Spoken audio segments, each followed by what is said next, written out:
Cordial saludo. Esta es la tarea número 2, identificación de situaciones. Curso primeros auxilios, presentado al tutor Alexander León Puello. Somos el grupo 116, conformado por Kelly Joana Panadero Celis, Karen Juliana Rivera Cruz y quien les habla, Gine Caterine Huertas Cárdenas. En el día de hoy les hablaremos sobre los siguientes temas: heridas, hemorragias, obstrucción de vía aérea o base, quemaduras, fracturas, epistasis, esguinces, luxaciones, traslado de pacientes y amputaciones. Comenzamos con las heridas. Son todas aquellas lesiones producidas por algún agente externo o interno que involucra el tejido blando, causando pérdida integral de la piel o mucosa. Se clasifican en heridas abiertas, en las cuales se observa la separación de los tejidos blandos. Heridas cerradas, se observa la separación de los tejidos blandos, la hemorragia se acumula debajo de la piel, en cavidades o vísceras. Se forman moretones. Heridas simples son aquellas que afectan la piel sin ocasionar daño en los órganos vitales, como son los arañazos o las cortadas de poca profundidad. Heridas complejas son heridas extensas y profundas con hemorragia abundante, con compromiso de músculos, tendones, nervios, vasos sanguíneos, órganos internos y puede o no haber perforación visceral. Continuando con el tipo de heridas, tenemos las heridas cortantes, producidas por un objeto afilado. Las heridas punzantes, producidas por objetos puntiagudos. Se observa la incisión y es difícil determinar la profundidad de estas. Presentan hemorragia interna y externa en forma escasa, hinchazón, amoratamiento y alto riesgo de infección. Heridas cortopunzantes, producidas por objetos puntiagudos y afilados, como pueden ser las tijeras o un hueso fracturado. Lacerantes son causadas por instrumentos romos. Los bordes son irregulares y salientes y se pueden presentar desgarramientos, dolor, hemorragia abundante, cianosis y enrojecimiento de la zona afectada. Heridas penetrantes son causadas por arma de fuego o arma blanca. Tienen un pequeño orificio de entrada con sangrado externo, escaso o moderado. Pueden alcanzar varios centímetros de profundidad, dañando órganos internos, provocando un shock o una hemorragia masiva. Estos pueden ser penetrantes, heridas penetrantes en el tórax, abdominales, con exposición visceral o sin exposición visceral. Seguimos con las abrasiones, que son ocasionadas por la fricción con superficies rugosas. Presentan bordes irregulares y se conoce como raspones. Sus características el dolor y la hemorragia capilar. Las heridas contusas se provocan por caídas, golpes o aplastamiento. Son producidas por objetos romos, presentan lesiones en los tejidos muchas veces sin producir hemorragia y su extensión es variable. La mordedura de un animal, los bordes son generalmente irregulares, pueden existir desgarro, pérdida de tejido, presentan distintos mecanismos de daño que son desgarro, cortante y penetrante. La abulsión es la separación y rasgado del tejido blando del cuerpo sin separarse completamente de la parte afectada. La amputación es la separación traumática o patológica de una extremidad y puede ser parcial, total o de dedo de guante. Las mixtas presentan dos o más características de las heridas antes mencionadas. Los primeros auxilios que debemos tener para el manejo de heridas son, primero, lavado de manos. Segundo, detener la hemorragia manteniendo presión con una gasa o apósito. Tercero, antes de ser necesario, antes se debe sacar todo elemento que se encuentre en la herida, como puede ser un vidrio, un pedacito de metal o tierra. Cuarto, se debe limpiar la herida desde los bordes hacia afuera. Quinto, se debe utilizar una gasa o algo nuevo cada vez que se limpie la piel. Sexto, se debe lavar la herida con abundante jabón y agua. Y por último, debemos determinar la gravedad de la herida. Si es leve, se deja abierta. Si presenta abertura en sus bordes, se utiliza una cinta adhesiva, y si la herida presenta un tamaño mayor a 1 centímetro, se procede a poner una venda con compresión y se remite al médico para ver si necesita puntos. Las acciones y técnicas a ejecutar en primeros auxilios para heridas sangrantes son: primera medida, si la herida presenta hemorragia, para detenerla o disminuirla, el sangrado se debe aplicar compresas con un paño o una tela limpia, manteniendo presión a la herida. Como segunda medida, si la herida se encuentra en piernas o brazos, se eleva sobre el nivel del corazón y esto puede detener o disminuir la hemorragia. Tercera medida, si el sangrado se mantiene, no se debe quitar el vendaje, sino seguir colocándolo y vendarlo y no usar torniquete, ya que este daña el tejido sano.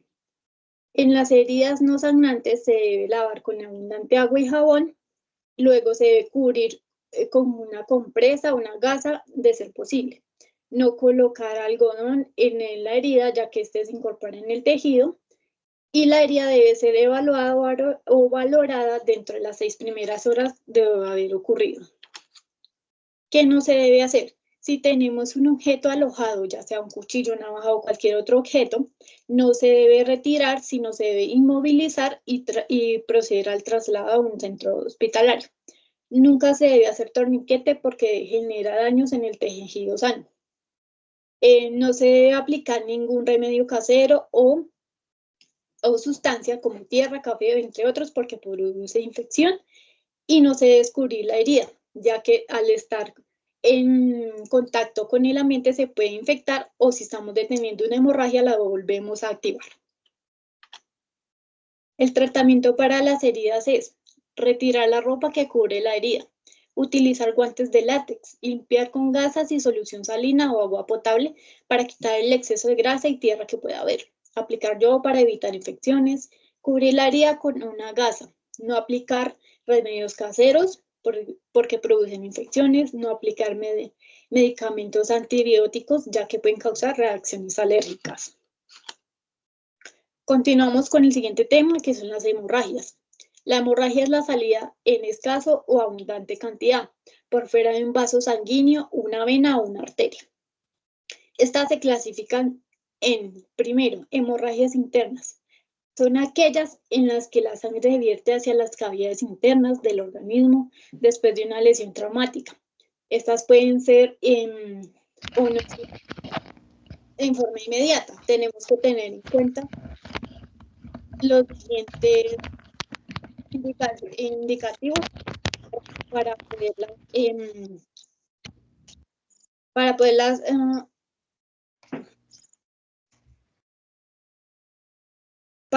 reconocer: el sangrado de oído, el sangrado de nariz, el sangrado de recto o vagina, vómito sangrante o sangre en el esputo, contusión en el cuello, tórax o en el abdomen, heridas penetrantes en el cráneo, en el pecho o en el abdomen. Tumefacción abdominal, a menudo acompañadas de espasmos de los músculos abdominales. Por segundo tenemos las hemorragias externas, que el sangrado se vierte al exterior del cuerpo, se ocasionan por derrames, amputaciones, fracturas, traumatismos por aplastamiento o hemorragias nasales.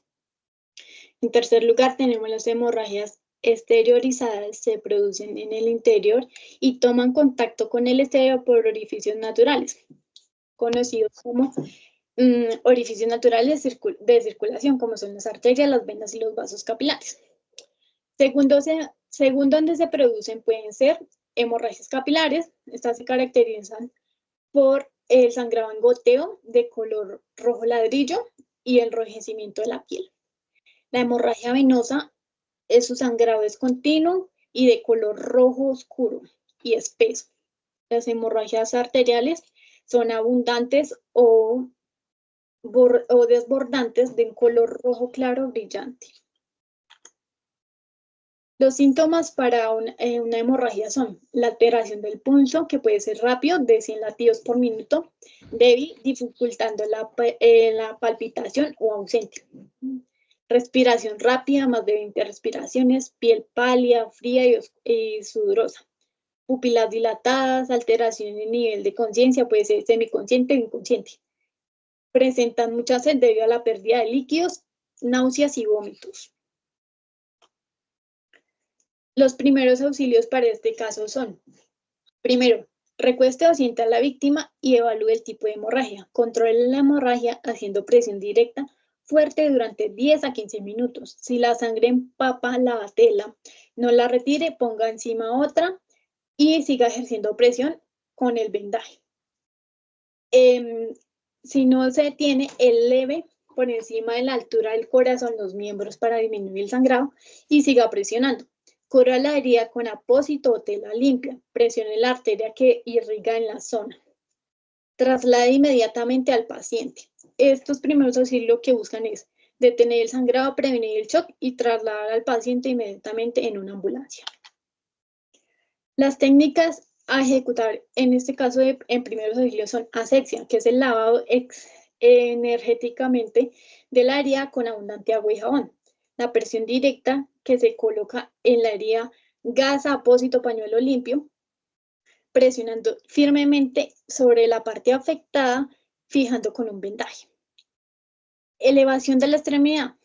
La elevación de la extremidad por encima del corazón de la víctima se realiza presionando directamente con los dedos o la palma de la mano. La presión indirecta se realiza comprimiendo la arteria más cercana que se halla entre la herida y el corazón. Esta se presiona contra el hueso con los dedos o la palma.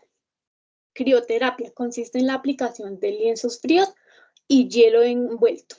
El torniquete es nuestra última opción para controlar las hemorragias, ya que este puede causar daños en los tejidos sanos. El siguiente tema es la obstrucción de vía aérea por cuerpo extraño, o más conocido como OVASI. Es la obstrucción súbita de la vía aérea que ocurre cuando se intenta tragar algo. Este tipo de asfixia ocurre con alimentos o cuerpos extraños sólidos. La señal para reconocer a una persona que está atragantada es que lleva sus manos al cuello. Estas se clasifican en atragantamiento parcial. En este caso, la víctima puede toser, puede respirar, está consciente y puede hablar, emite ruidos, pero hay una mínima cantidad de ingreso de aire. Se recomienda alentar al paciente a que siga tosiendo hasta que pueda desobstruir su vía aérea. El atragantamiento total, en este caso, la víctima no puede toser, ni puede hablar, ni puede respirar. Hay ausencia de sonidos respiratorios, está amoratado o desmayado. Se debe aplicar la maniobra de desobstrucción de la vía aérea, o más conocida como maniobra Heimlich. A continuación, continúa mi compañera Joana. Buenas noches, mi nombre es Kelly Joana Panadera y vamos a continuar con signos y síntomas. Como primero, el paciente puede estar consciente o inconsciente. Puede tener dificultad respiratoria acompañada de estridor o ausencia de su respiración.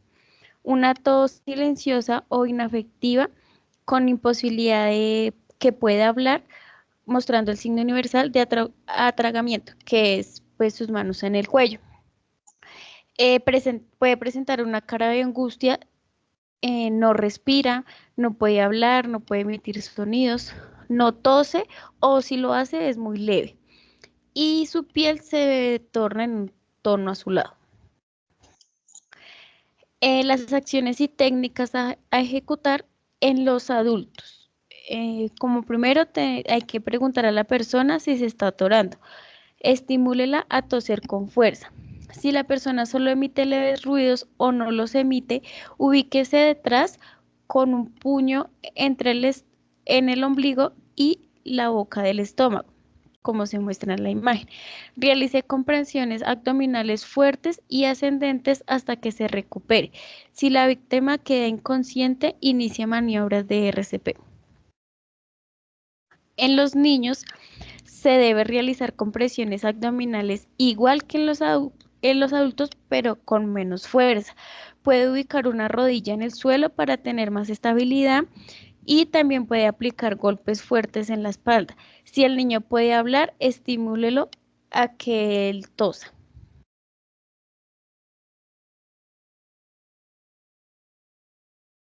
Acciones y técnicas a ejecutar en primeros auxilios en los bebés. Primero, mire la boca. Si ve el cuerpo extraño, retírelo con un dedo. Segundo, si no ve el cuerpo extraño, ponga al bebé sobre el brazo, boca abajo y de 5 palmadas en la espalda.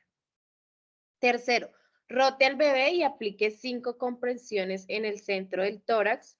Repita 5 golpes, 5 compresiones hasta que elimine el cuerpo extraño. Y cuarto, si pierde la conciencia, inicie RCP. Acciones inseguras. Primero, no golpear nunca la espalda, ya que se podría producir la obstrucción completa o introducirse más el cuerpo extraño. Segundo, no dar agua ni ningún líquido. Tercero, no hacer que levante las manos. Bueno, el tema que a mí me correspondió fue el de las quemaduras.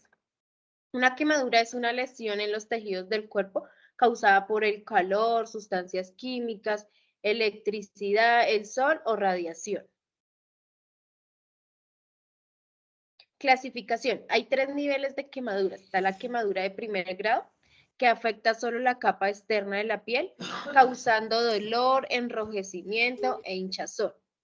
Segunda son las quemaduras de segundo grado, afectan ambas, la capa externa y la capa subyacente de la piel, causan dolor, enrojecimiento, hinchazón y ampollas. También se llaman quemaduras de espesor parcial. Tercera, las quemaduras de tercer grado afectan las capas profundas de la piel, también se llaman quemaduras de espesor total, causan piel blanquecina, oscura o quemada. La piel puede estar adormecida, ya que la regeneración de la piel ya no va a ser igual, ya que va a quedar cicatrices profundas. Signos y síntomas. Secreción o pus de la piel quemada, fiebre, aumento del dolor, líneas rojas que salen de la quemadura, inflamación de los ganglios linfáticos, enrojecimiento de la piel o en casos más graves, piel blanca o carbonizada, ampollas, peladura de la piel, dolor y quemazón, inflamación.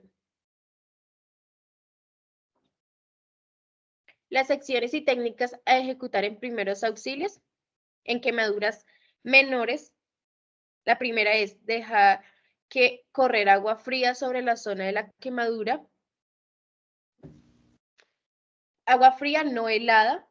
Mantener la zona en el agua durante al menos de 5 a 30 minutos. O una toalla limpia, húmeda y fría también ayuda a reducir el dolor. Segunda, calme y reconforte a la persona, calmar y reconfortar a la persona. Luego de lavar o remojar la quemadura en agua, cubrirla con un vendaje estéril, seco o con un apósito limpio. Proteger la quemadura de presiones. Una vez que se enfríe la piel, una loción humectante que contenga aloe o un antibiótico también podría ayudar. Las quemaduras menores suelen sanar sin tratamiento adicional. Para las quemaduras graves, envolver a la persona con un material grueso, como un abrigo de algodón o lana. Esto ayuda a apagar las llamas. Rocíe agua sobre la persona. Cerciorarse de que la persona ya no está en contacto con materiales ardientes o humectantes. No le quite la ropa quemada que estén pegadas a la piel. Verificar que la persona esté respirando. De ser necesario, comience a administrar respiración artificial.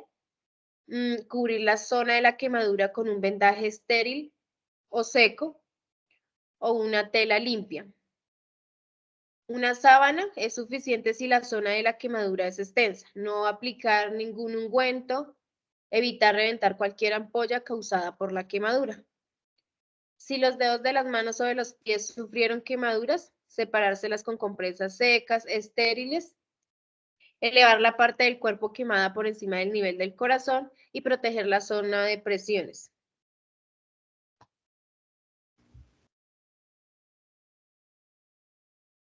Quemaduras por electricidad. Si una lección eléctrica puede haber causado la quemadura, no tocar directamente a la víctima, hay que utilizar un objeto no metálico para separar a la persona de cables expuestos antes de comenzar a administrar los primeros auxilios. También es necesario prevenir el shock. Si la persona no tiene lesión en el cuello o en la cabeza, la espalda o la pierna, seguir los siguientes pasos. Acostarla horizontalmente, levantarle los pies 30 centímetros, cubrirla con una manta o abrigo y continuar vigilando el pulso, la frecuencia respiratoria y la presión arterial hasta que llegue la ayuda médica.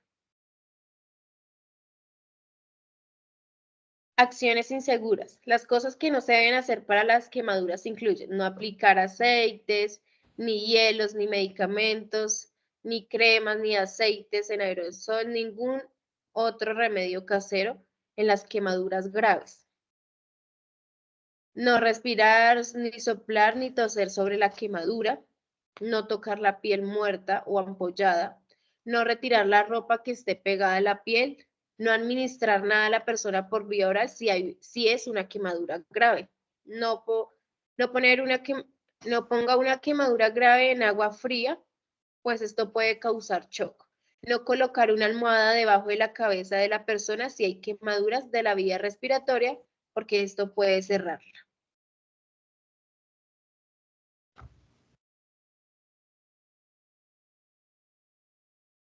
El siguiente tema que me correspondió fue lo de las fracturas. Una fractura es una ruptura generalmente en un hueso. Si el hueso roto rompe la piel, se denomina fractura abierta o fractura compuesta. Las fracturas en general ocurren debido a accidentes, caídas o lesiones deportivas. Otras causas son la pérdida de masa ósea y la osteoporosis que causa debilitamiento en los huesos. También el exceso de uso puede provocar fracturas por estrés, que son fisuras muy pequeñas en los huesos.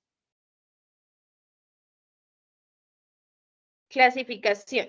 Se clasifican de la siguiente manera. Está la fractura completa, que es cuando el hueso se rompe en dos partes. Está la fractura en tallo verde, que el hueso se rompe pero no se separa en dos partes. Es típica en los niños. Fractura simple, el hueso se quiebra por una parte. Fractura conminuta, el hueso se quiebra en más de una parte o se astilla. Y fractura abierta, el hueso sobresale a través de la piel. Las fracturas por estrés son las que dan al ejercer presión de forma repetitiva en los huesos. Se pueden distinguir en dos tipos, que está la fractura por debilidad, por haber algún tipo de deficiencia ósea que debilite los huesos, como la osteoporosis, y también está la fractura por fatiga, a causa de una actividad exagerada o repetitiva. Es frecuente en los deportistas o en aquellas personas que realizan actividades físicas de manera muy frecuente. Signos y síntomas. Está hinchazón, hematoma o sangrado en la zona afectada, dolor intenso, entumecimiento y hormigueo, ruptura de la piel con el hueso, deformidad, la extremidad se ve fuera del lugar. Acciones y técnicas a ejecutar en primeros auxilios. Detener cualquier sangrado, aplicar presión en la herida con una venda estéril o paño limpio, inmovilizar la zona lesionada, no intentar volver a alinear el hueso ni empujar hacia adentro el hueso que se haya salido, utilizar un material acolchonado. Esto puede ayudar a reducir el dolor y las molestias. Aplicar compresas de hielos para limitar la hinchazón y ayudar a aliviar el dolor. No aplicar hielo directamente sobre la piel, sino se debe de envolver en una toalla o en un pedazo de tela o en otro material. Ayudar a la persona si está en choque. Si la persona se siente mareada o tiene una respiración rápida, recostarla con la cabeza en una posición un poco más baja que el tronco y, si es posible, levantarle las piernas. Acciones inseguras. No mover a la persona a menos que el hueso roto esté completamente estable. No mover a la persona con lesión en la cadera, pelvis o muslos, a menos que sea absolutamente necesario. Si tiene que moverla, arrastrarla a un lugar seguro. No mover a la persona que tenga una posible lesión en la columna vertebral. No intentar enderezar un hueso ni cambiar su posición, a menos que la circulación parezca afectada y no haya personal médicamente. No tratar de reubicar una posible lesión de la columna y no probar la capacidad de un hueso para moverse. El siguiente tema que me correspondió fue el epistasis o hemorragia nasal. Es la salida de sangre por las fosas nasales debido a una ruptura del tejido interno que recubre la cavidad ocasionada por traumas, por cuerpos extraños o como signo de enfermedades. Se clasifican en anterior. La hemorragia procede de los pequeños vasos situados en la zona anterior de las fosas nasales. Generalmente se puede visualizar el punto sangrante o bien apreciarse una hemorragia en sábana por toda la mucosa, lo que dificultaría su control. Está también la posterior, que es un sangrado nasal originado en la parte posterior de la cavidad nasal, siendo el sangrado de la arteria esfenopalatina una de las etiologías más comunes de este tipo de epistasis.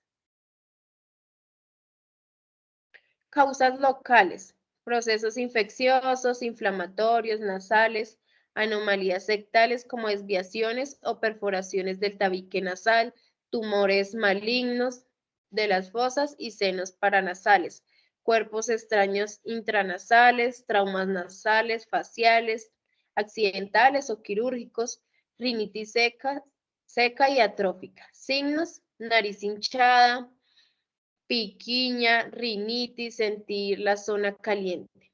Causas generales: infecciosas, hemorrágicas, hormonales, enfermedades vasculares, fármacos, factores ambientales. Los síntomas son sangrado nasal, sudoración, mareos, náuseas y vómitos debidos a la deglución de sangre, taticardia o hipotensión. Primeros auxilios: usar guantes, tranquilizar a la víctima, sentarla y hacer que incline la cabeza hacia adelante para que la sangre salga por la nariz. Decirle que respire tranquilamente por la boca. Decirle que se presione la nariz en la parte blanda con el pulgar y el índice si no puede. Mantener la presión al menos 10 minutos. Repetir el procedimiento si no cesa el sangrado, así como lo podemos observar en la imagen.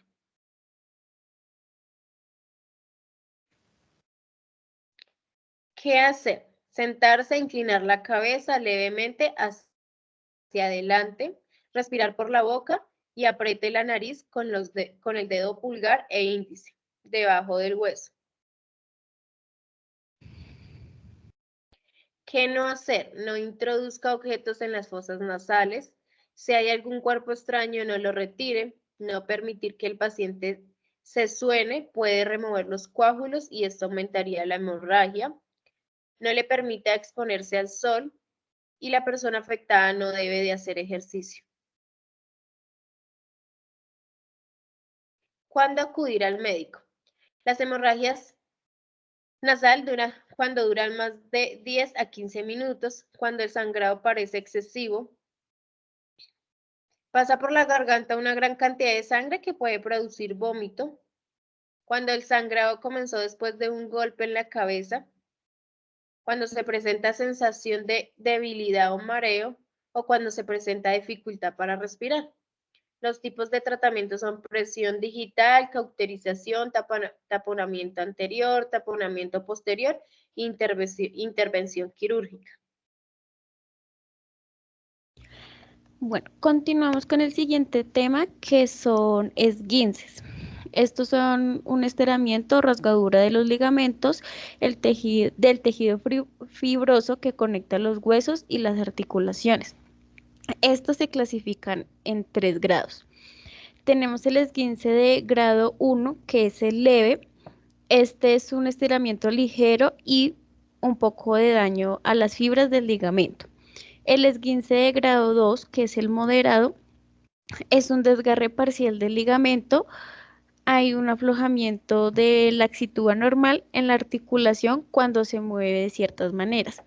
Y el esguince de grado 3, que es grave, es desgarro total del ligamento. Como se puede observar acá en la imagen, mostramos el ligamento normal en grado 1, grado 2 y grado 3. Los signos y síntomas es dolor articular o dolor muscular, podemos tener hinchazón, rigidez articular, cambio de color de la piel, que son los hematomas o color morado. En los primeros auxilios tenemos aplicar hielo inmediatamente para reducir la inflamación. El hielo lo debemos de envolver en alguna tela y no ponerlo directamente en la piel para no quemarla. Envolverlo firmemente en un vendaje alrededor de la zona afectada, no apretarlo, sino es limitar el movimiento o se usa una férula. También mantener elevada la articulación inflamada por encima del nivel del corazón, incluso mientras uno duerme. Hay que descansar la articulación afectada por varios días y no poner peso que nos afecte la articulación.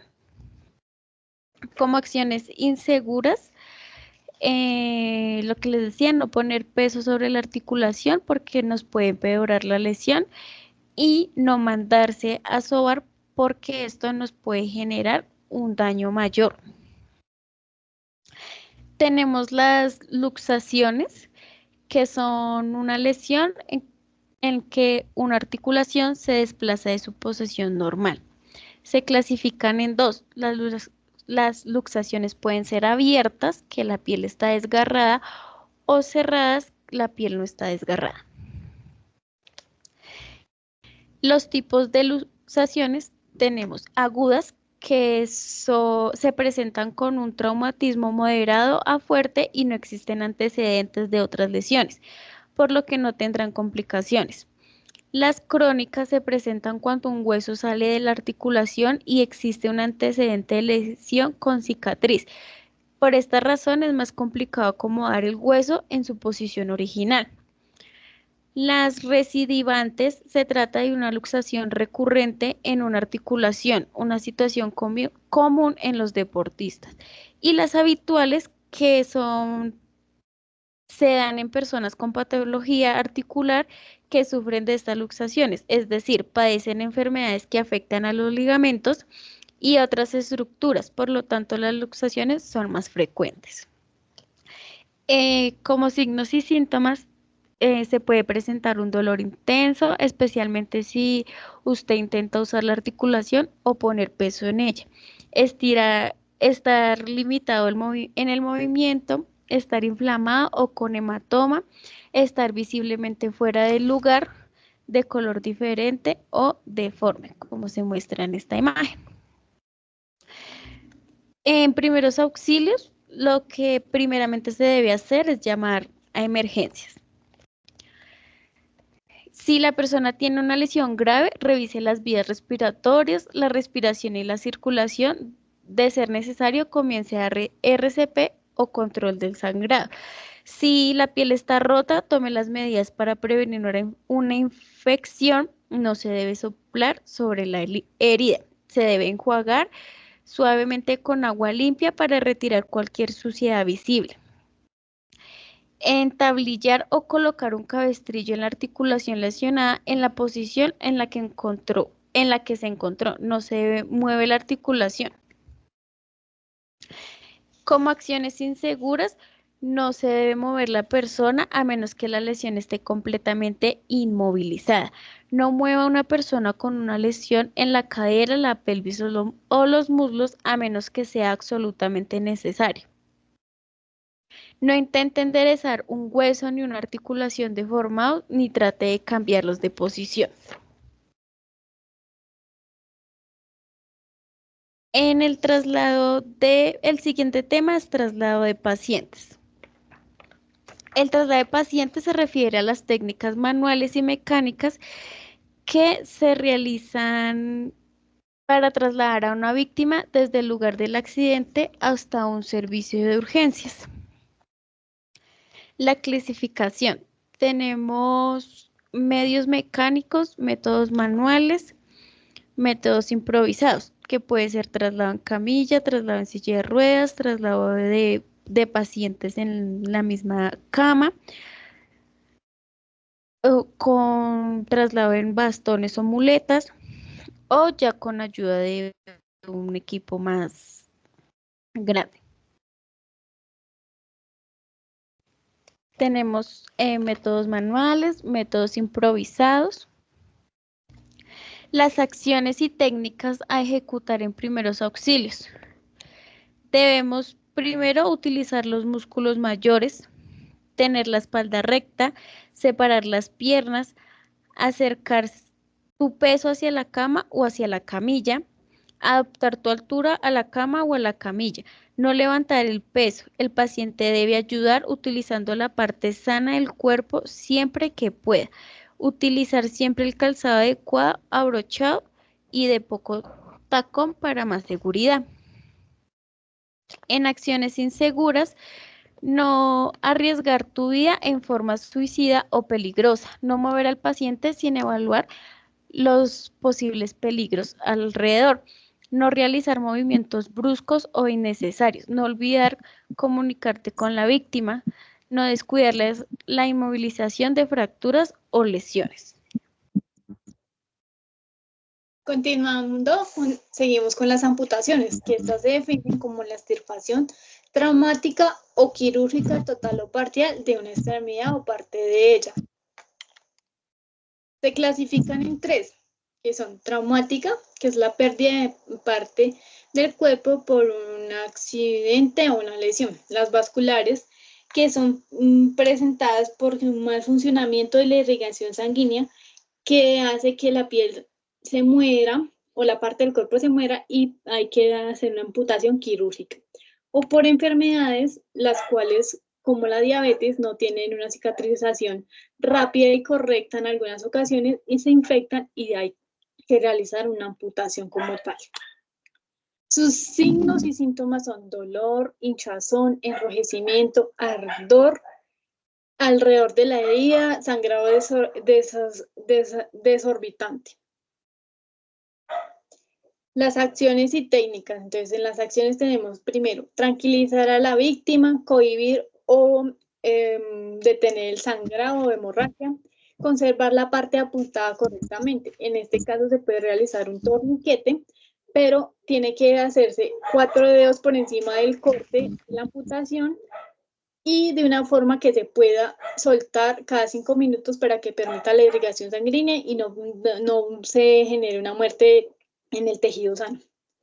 Las técnicas son proteger y vendar el muñón, comprimir directamente la zona con apósito o tela limpia, comprimir la arteria que irriga la zona, transportar la parte amputada en una caja con frío en contacto con el hielo.